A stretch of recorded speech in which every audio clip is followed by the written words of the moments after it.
C'est bête, tu vois, mais il y a toujours pire. C'est moi je peux marcher, moi je peux faire du sport, moi je peux oui, je vais avoir mal, mais si je veux aller faire une randonnée de 10 km, je peux la faire en fait. C'est juste au mental que ça se joue et il y a personne qui pourra m'en empêcher en fait. Pour moi, la vie, c'est une série d'épreuves au-dessus desquelles il faut que tu apprennes à passer et qui vont t'aider à te construire, à remettre toujours en question la personne que t'es et te chambouler pour toujours t'améliorer, en fait, tu vois. À partir du moment où il t'arrive quelque chose de mal, ça va tendre derrière sur quelque chose qui est positif, en fait, tu vois. Il t'arrive pas un malheur sans conséquences positives derrière.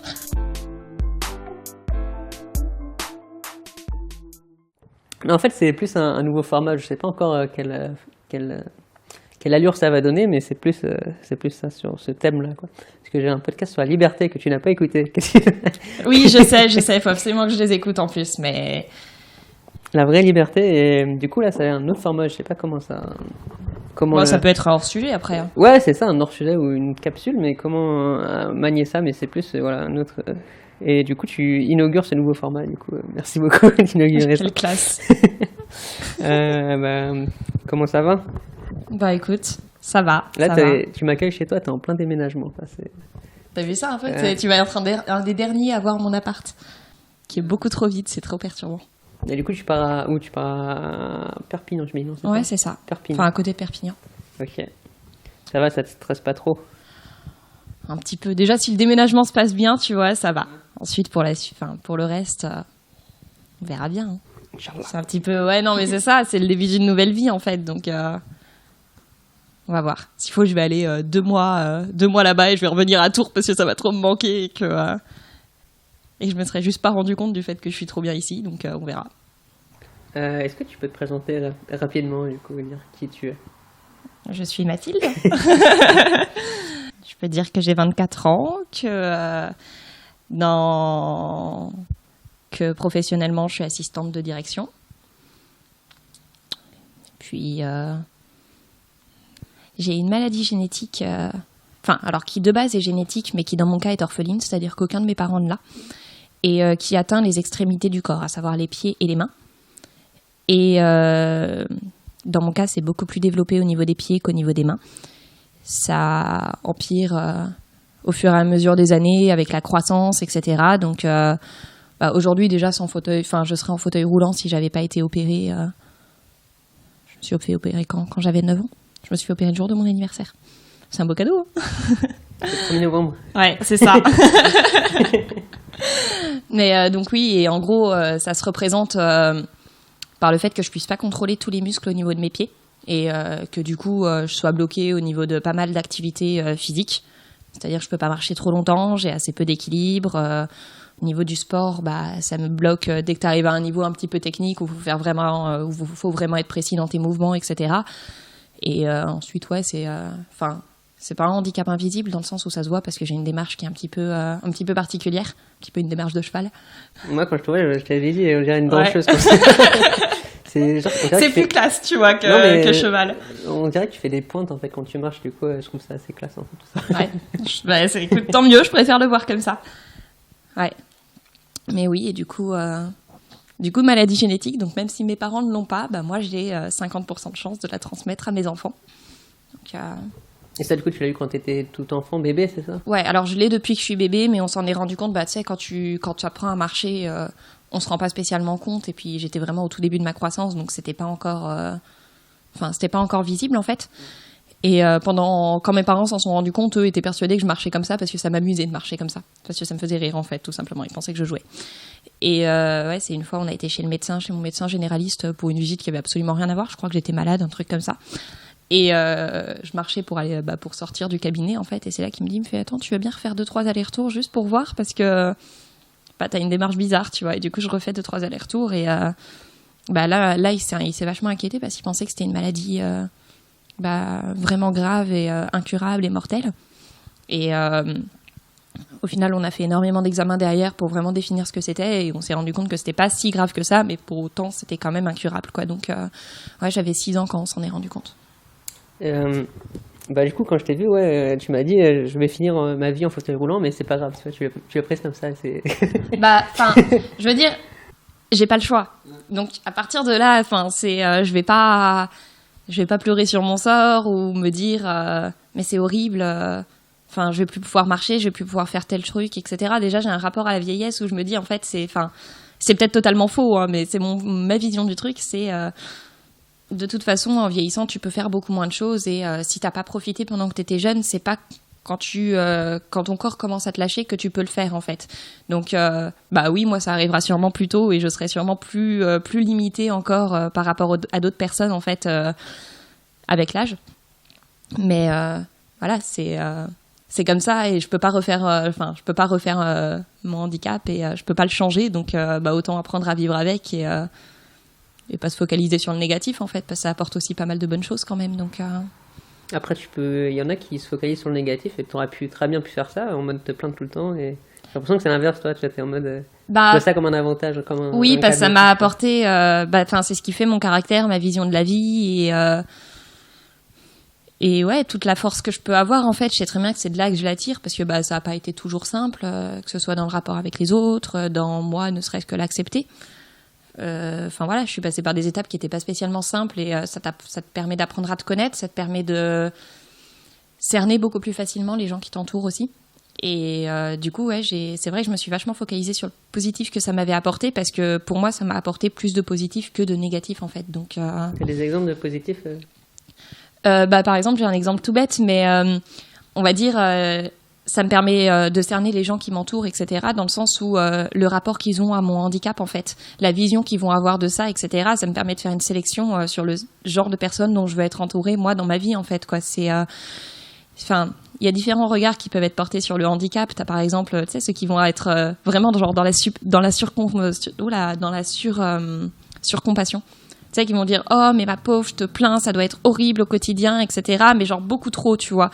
Ou vraiment, ils te forcent limite à voir le négatif en mode « Mais comment tu peux bien le vivre ? Tu devrais pas, en fait, presque, tu vois. » Et il y a ça, et moi, personnellement, c'est quelque chose qui m'intéresse absolument pas. Ou alors, t'as le regard beaucoup plus agressif, en mode « Mais... comment, qui vont vachement te rejeter parce que t'as une démarche qui est différente, parce qu'au final c'est comme ça que c'est comme ça que moi je le résume. Et ça clairement c'est pas possible quoi. Moi je veux pas être entourée de personnes qui ont ce point de vue là en fait sur la vie.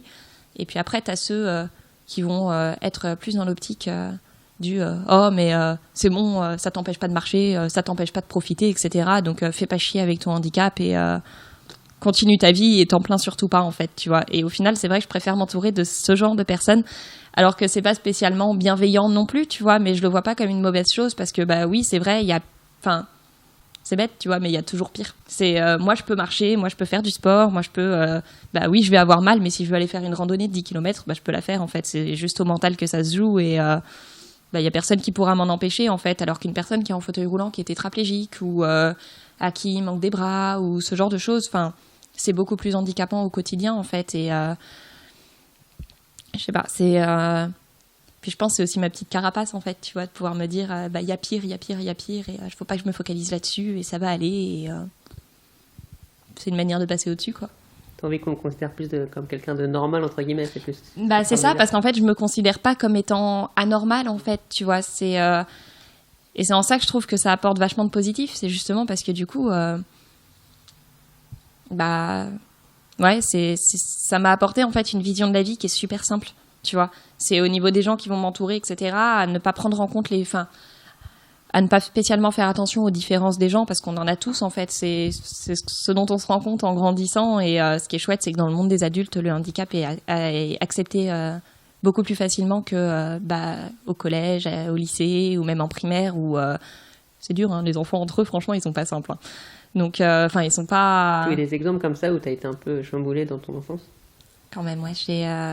Surtout pendant ma scolarité, ça va être se faire pointer du doigt pendant que tu marches bizarrement, tu vois, parce que tu passes devant un groupe de potes et du coup, ils sont en mode « Oh, regarde comment elle marche !» Et où tu dis c'est pas agréable en fait. À ce moment-là, t'as l'impression d'être le vilain petit canard en fait, tu vois. Ça, ou alors des gens qui vont carrément m'imiter en train de marcher, ce qui arrive encore, hein, quand je me balade dans la rue, ça arrive encore qu'il y ait un petit groupe de potes qui s'amusent à m'imiter en train de marcher, quoi. Donc ce genre de choses qui, je pense que les gens se rendent pas compte en fait du mal que ça peut faire. Ça doit pas être fait méchamment, je pense, dans l'intention. Et pour autant, c'est quand même... c'est trash quand même, quoi, à faire. C'est pas simple, hein, tu vois. Ils se rendent pas compte, je pense, du mal que ça doit faire. Donc, ou alors ils s'en rendent compte et dans ce cas, c'est vraiment... Et maintenant, tu laisses passer ou comment tu fais? Tu prends sur toi? Ça dépend de mon humeur du moment, en fait. Ça m'est arrivé il y a 2 semaines, j'allais au boulot, prendre le bus juste à côté, tu vois. Et je suis tombée sur 3 mecs, mais qui avaient une trentaine d'années, en fait. Et c'est ça qui m'a vachement blessée, c'est de voir qu'à 30 ans, ils avaient toujours pas compris ça. Et d'une trentaine d'années qui se sont mis à m'imiter tous les 3 en train de marcher. Et j'étais en retard, mais c'était pas grave. J'étais en retard, mais je me suis arrêtée, j'ai été les voir et je leur ai expliqué. Je leur ai dit, écoutez les gars, je trouve ça juste dommage en fait. Oui, j'ai une maladie génétique. Je vois pas ce que ça a de drôle en fait. Enfin, si vous voulez, on en rigole ensemble, mais venir en rigoler derrière mon dos de cette manière, je vois juste pas l'intérêt en fait. Si c'est pour vous sentir au-dessus ou quoi que ce soit. Je pense qu'il y a d'autres moyens de se sentir bien en fait, plutôt que rabaisser les autres ou pointer du doigt leurs différences en fait, quoi. Je trouve ça triste en fait. Si tout le monde fait comme ça, je sais pas, le but c'est quand même pas que tout le monde soit pareil et qu'on soit tous des moules les uns des autres en fait, quoi. Donc ouais. Donc après ça dépend. Il y a des fois où je vais juste croiser 2 adolescentes qui pouffent un petit peu en mode regarde comment elles marchent. Dans ces cas-là je laisse passer parce que je me dis ils sont encore ados, quoi. Ils se rendront compte des choses plus tard, etc. Et c'est pas fait méchamment. Je pense que c'est plus innocent, tu vois. Donc ça, ou alors tous les regards insistants, etc. En général, je laisse passer. Par contre, maintenant, les imitations, ouais, j'ai tendance à aller voir les gens. Donc, Tu disais tout à l'heure que ça avait changé ton regard sur la vie, mais du coup, pour toi, la vie, c'est quoi alors? Pour moi, la vie, c'est une série d'épreuves au-dessus desquelles il faut que tu apprennes à passer et qui vont t'aider à te construire, à remettre toujours en question la personne que t'es et te chambouler pour toujours t'améliorer, en fait, tu vois. Je le vois un petit peu comme la science. La science, c'est un peu, en gros, plein de théories qui sont vraies jusqu'à ce qu'on prouve qu'elles sont fausses. Et après, on recrée et en fonction de ce qu'on a appris, on adapte, en fait, cette théorie. Et pour moi, c'est vraiment ça, en fait. Et je sais pas, c'est ça, c'est profiter un petit peu de chaque petit instant agréable ou de bonheur ou même des mauvais moments parce que, je sais pas, pour moi, en fait, à partir du moment où il t'arrive quelque chose de bien, à partir du moment où il t'arrive quelque chose de mal, ça va tendre derrière sur quelque chose qui est positif, en fait, tu vois. Il t'arrive pas un malheur sans conséquences positives derrière. Tu vois ça comme un entraînement, quoi. Ouais, c'est ça, c'est vraiment ça, en fait. Donc, je sais pas. Il y avait une citation que j'aime bien, mais je me souviens plus. J'ai plus le terme exact. Enfin, je l'ai plus en termes exacts, mais qui en gros dit que sur le chemin de ta vie, va y avoir beaucoup de pierres qui vont être posées, et que c'est à toi de voir si tu veux soit en faire un mur, soit en faire un chemin, en fait, quoi. Et j'aime bien cette expression parce que je trouve que ça reflète assez bien ma vision de la vie, justement. Je sais pas. Est-ce que tu vois qu'il y a des avantages dans ta maladie ou pas? Qu'est-ce que tu entends par des avantages? Est-ce que tu penses qu'il y a... Enfin, moi, je vois que dans tout ce qu'il y a des avantages et des inconvénients. Est-ce que tu trouves qu'il y a des avantages dans ta maladie? Je trouve qu'il y a des avantages, pas directement dans ma maladie, mais dans le fait d'avoir vécu des épreuves qui sont pas simples et d'avoir réussi à passer de manière positive, de les avoir pris positivement, en fait. Parce que, t'as une écoute qui est différente, en fait, de la part des gens. Genre, j'aime pas spécialement l'utiliser ou quoi que ce soit, mais si par exemple, j'ai une amie par exemple qui se plaint énormément, mais genre très souvent, pour le moindre détail, etc., elle aime beaucoup se plaindre. Et c'est vrai qu'une fois, ça m'a énervée et je lui ai dit, écoute, je pense qu'au bout d'un moment, arrête de voir que le négatif partout. Même toi, tu peux pas être heureuse en fait de cette manière et c'est vrai que du coup, ça a eu un impact différent du fait que j'ai vécu des épreuves qui n'ont pas été simples et elle le sait très bien en fait. Et du coup, elle se dit attends, si elle me dit ça, c'est peut-être qu'effectivement, je devrais y faire attention et j'attire différemment l'attention des gens en fait. Tu vois, c'est mon ancienne chef qui m'a beaucoup fait rire qui m'a beaucoup fait rire quand elle m'a dit ça, qui me demandait en fait un jour ce que j'avais comme maladie. Et du coup, je lui expliquais enfin, quand j'ai fini mon explication, elle était en larmes et elle me fait, mais c'est bouleversant en fait parce que enfin, t'as toujours le sourire, t'es toujours de bonne humeur, t'as toujours la patate en fait, et alors que t'as vécu des choses pas faciles et qu'il y a des gens qui ont une belle vie, qui ont tout pour être heureux et qui arrivent pas à voir le positif en fait. Et ça, je trouve que c'est l'énorme avantage de ma maladie, c'est que justement en fait, t'apprends à voir le positif dans chaque situation, parce que sinon, enfin, tu peux pas être heureux en fait, et je vois pas pourquoi tu vivrais si c'est pour pas être heureux quoi. Il y a trop de belles choses pour pas en profiter, pour pas savoir les reconnaître en fait surtout quoi. Est-ce que parfois tu as des moments de doute et comment tu fais pour gérer ça? Des moments de doute à quel niveau par rapport à mes pieds? N'importe lequel, c'était au sens large en fait. Je pense qu'on a tous des moments de doute. Enfin, t'es obligé en fait de douter à un moment donné. Après, c'est vrai que moi je suis assez spontanée. C'est-à-dire que je prends une décision et puis et puis même par exemple là en ce moment c'est le cas, ne serait-ce que par rapport à ma décision de déménager, de retourner chez mes parents. Enfin, je veux dire, ça fait 6 ans que j'ai pas vécu chez mes parents, tu vois. C'est quand je vivais avec ma mère, quand je vivais chez mes parents avec ma mère, c'était des prises de tête toute la journée, tout le temps. Et c'est vrai que du coup, par exemple, dans ce cas-là, oui, je doute vachement, surtout en ce moment, à une semaine d'y être. Je me dis, mais comment ça va se passer? Est-ce que ça va aller? Ce que tu disais. C'est ça. Et en fait, je me dis, oui, tu peux douter, mais pour autant, si tu as eu cette idée-là, faut tenter. Et puis, si ça te convient pas, c'est pas grave, tu feras les changements qu'il faut pour te remettre dans une situation qui te plaît, en fait. Mais si tu tentes pas, tu peux pas savoir. Donc, je trouve que c'est quand même un risque assez léger à prendre par rapport à la réponse que tu peux avoir derrière, quoi. Est-ce que tu as des conseils à donner à des personnes qui seraient dans ta situation ou qui ressembleraient à ta situation? C'est gros comme question, parce que du coup, ça me fait... c'est un gros message, en fait, du coup. Oui, en gros, c'est ça. Mais, ouais, je dirais, c'est important d'apprendre à en tirer une force, en fait. Je pense que n'importe quelle personne, de toute façon, qui est en situation de handicap est extrêmement forte, parce que elle apprend à vivre avec et parce que c'est des étapes, c'est des étapes douloureuses par lesquelles tu passes. Après, il y a différents types de personnes. Tu as ceux qui vont grandir avec, qui les ont depuis la naissance et qui n'ont pas eu à s'adapter. Et puis, tu as ceux, par exemple, qui vont avoir un accident et qui, après, vont se retrouver en fauteuil et qui vont devoir apprendre à vivre totalement différemment. Mais dans un cas comme dans l'autre, c'est vraiment... pour moi, c'est une force énorme. Et j'ai juste envie de dire à ces personnes, en fait, d'en rire parce que je sais pas, entre en rire et en pleurer, le choix, il est vite fait parce que ça permet, en fait, d'apporter...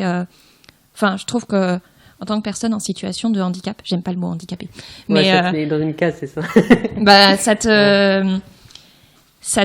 Comment dire, je trouve que ça te personnifie uniquement en tant que personne handicapée, tu vois, alors qu'il n'y a pas que ça et que c'est juste limite je le vois comme un trait de ton caractère en fait, tu vois, un handicap. Et comment on peut dire du coup, parce qu'en préparant mes questions, j'avais le mot maladie, mais ça me piquait un peu, tu vois, en mode maladie, tout ça, non? Moi je dis que j'ai un problème au pied. Problème au pied, ça. Ouais, c'est vrai que je me suis jamais posé la question, je l'ai toujours amené comme ça. Après, le mot maladie reste totalement vrai, tu vois, c'est le cas. Donc c'est pas gros comme mot ou quoi que ce soit, c'est le mot le plus juste. C'est vrai que je préfère dire problème au pied parce que je considère pas que j'ai une maladie en fait, tu vois, ça a été difficile du coup, mais bon. Du coup, ouais, pour en revenir à ta question, je sais plus où j'en étais. Je me perds dans mes... sourire, oui. Prendre le bon côté. Oui, voilà, c'est ça. Et surtout, en fait, je trouve en tant que personne en situation de handicap, on a la possibilité même si ça va de mieux en mieux, qu'il y a de plus en plus de prévention qui est faite au niveau des différents handicaps, etc., t'as quand même toujours les gens, de manière générale, ont toujours une appréhension sur le fait d'aborder ce sujet-là. Ils se demandent toujours comment on peut le vivre, etc. Et c'est vrai que chacun vit ses problèmes différemment. Après, de toute façon, tu vois, on a tous nos caractères, etc. Mais pour autant, je sais pas, je pense que en parler et exposer sa vision des choses, etc., ça permet à tout le monde, en fait, ça permet à n'importe qui en fait de se dire oui, ça reste une personne normale en fait et c'est juste un problème particulier qu'elle a et c'est pas un sujet qui est tabou en fait. Et c'est vraiment ça que je trouve super important. C'est très souvent en fait les gens n'osent pas venir me demander ce que j'ai au pied ou viennent attendre que je pose la question, que j'en parle par moi-même ou quoi que ce soit. Ou alors ils abordent la question, ils abordent le sujet en me disant je suis désolée Mathilde, mais j'aurais une question vachement indiscrète à te poser. Peut-être qu'ils ont peur que tu prennes mal. Peut-être. Oui, bien sûr, tu vois. Alors qu'il y a juste aucune raison que je le prenne mal. Je veux dire, ça fait partie de moi. C'est tout un pan de ma vie et c'est un pan qui est super important parce que c'est ce qui m'a permis d'être celle que je suis aujourd'hui, tu vois. Donc, moi, j'en parle avec plaisir, en fait. C'est peut-être pas le cas de tout le monde, clairement, mais moi, ouais, j'en parle avec plaisir parce que si ça peut permettre d'ouvrir les yeux en fait sur un sujet, d'ouvrir les yeux des gens et de se dire ah bah ouais, c'est pas parce que t'es handicapé ou que tu vois les choses différemment, que t'es une personne différente ou quoi que ce soit. Non, tu restes normal en fait, quoi. Après, je parle plus dans le cas des handicaps physiques parce que les handicaps mentaux, c'est quand même, c'est quand même une autre histoire, tu vois. Ça peut faire plein de changements de comportement, etc. Ce qui fait que tu peux être plus difficilement compris. Mais dans le cadre d'un handicap physique, tu restes comme tout le monde, en fait, quoi, on va dire. Donc, t'as juste une épreuve différente, mais comme on en a tous, on a tous nos difficultés dans la vie à surmonter d'une manière ou d'une autre, quoi. Personne n'a une vie toute rose et remplie de joie du début à la fin, quoi. Donc ouais. Je pense que pour clôturer cette petite question, au final, ouais, c'est vraiment ça. C'est en parler autour de soi, vraiment faire part de sa vision des choses et en rire, quoi. Parce qu'en rire, ça fait tellement du bien et ça permet de dédramatiser la situation, en fait, quoi. Donc, mais bon, en rire de manière bienveillante, bien sûr, quoi. Le but n'est pas totalement de se rabaisser et de laisser les autres se rabaisser aussi, parce que voilà. Mais faut en tirer une force, ça c'est sûr. Qu'est-ce qu'on peut te souhaiter pour la suite du coup de ton aventure? En général.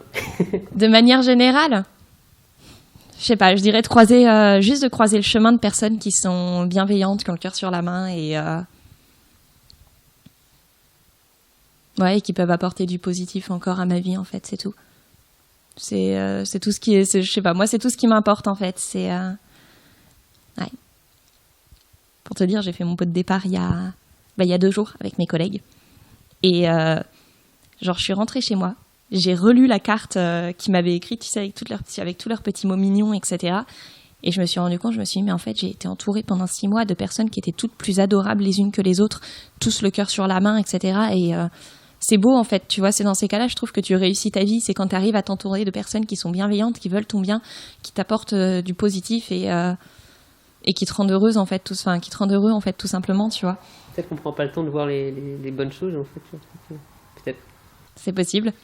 C'est possible, alors que c'est plein de petits moments, plein de petits détails en fait au quotidien qui vont faire que tu vas être heureux, je trouve en fait. Tu vois, ça va être aujourd'hui il fait beau, il y a du soleil, ça fait du bien et juste ça. Ou alors c'est marrant, tu vois, mais j'ai un SDF qui est juste en bas de ma rue et tous les jours je m'arrête pour discuter avec et en fait c'est hyper constructif nos discussions parce que tu te rends compte que pareil il a une vision de la vie qui est totalement différente et à chaque fois que je remonte chez moi je suis bien en fait parce que je me dis mais c'est énorme parce que lui aussi il a des difficultés pas courantes tu vois au quotidien et qui ne doivent pas spécialement être simples à vivre etc et je sais pas en fait tu vois ça fait du bien de s'alimenter en fait des expériences de chacun qu'elles soient positives ou négatives et d'apprendre en fait des autres quoi tout simplement.